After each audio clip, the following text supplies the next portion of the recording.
Subhanahu wa taala menyampaikan kisah seorang Zaid.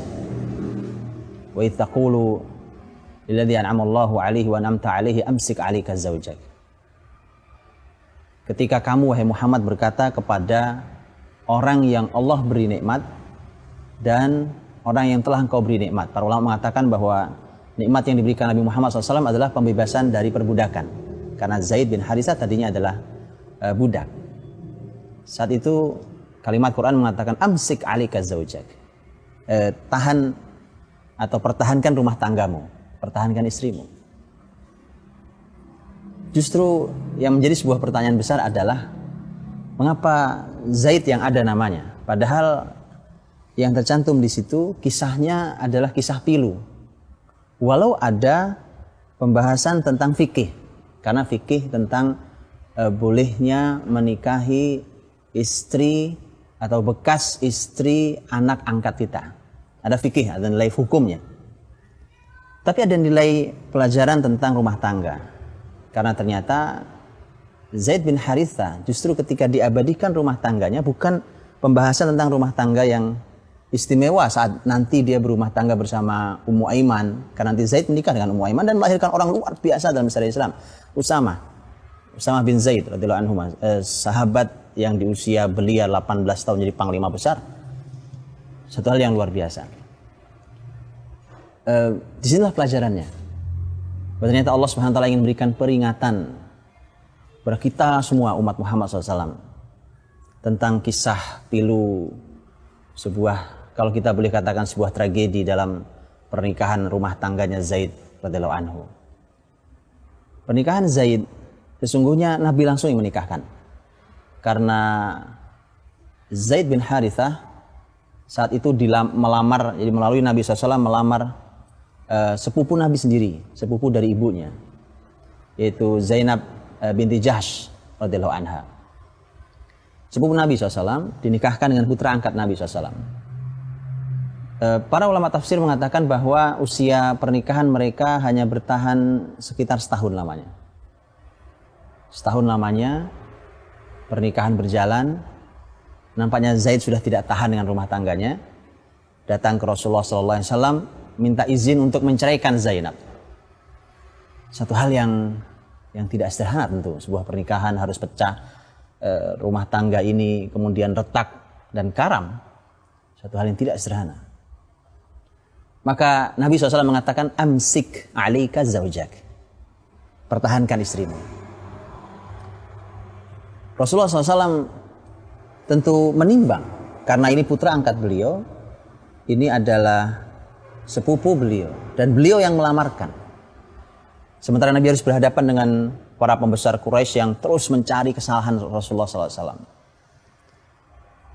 Tapi inilah pelajaran yang luar biasa itu, di mana ternyata pernikahan yang dua-duanya orang mulia hanya bertahan 1 tahun.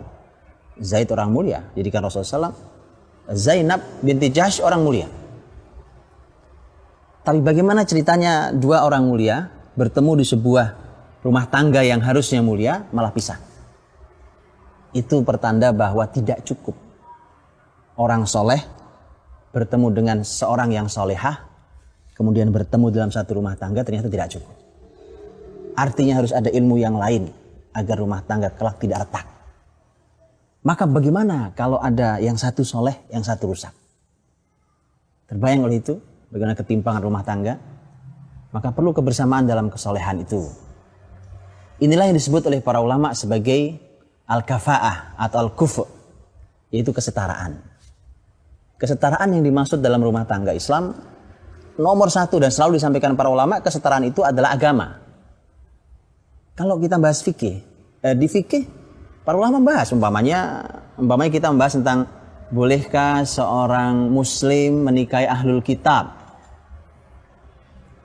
Ketika para ulama fikih membahas itulah kita ambil pendapat yang mengatakan bahwa para ulama mengatakan seorang muslim laki-laki boleh menikahi wanita ahlul kitab.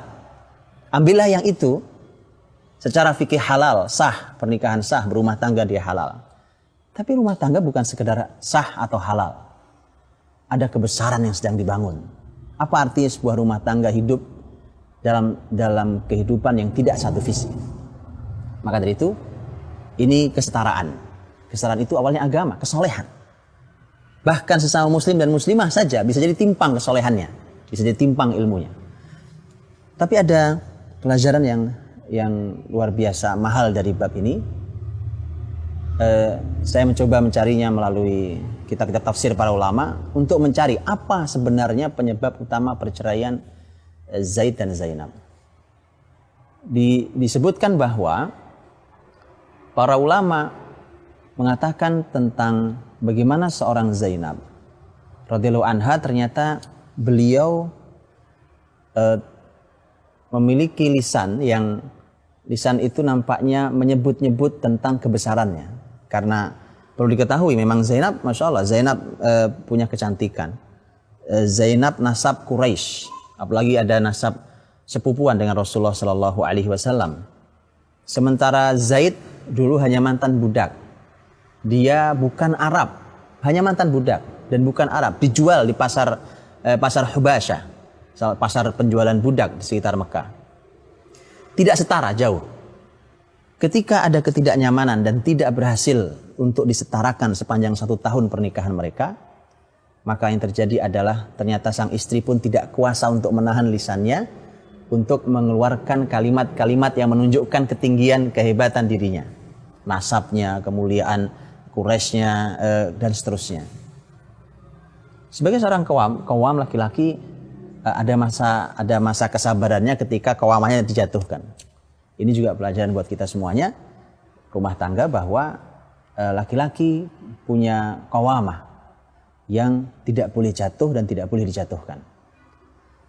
Disinilah akhirnya Zaid mau tidak mau harus mengakhiri rumah tangganya dengan seizin Rasulullah Sallallahu Alaihi Wasallam.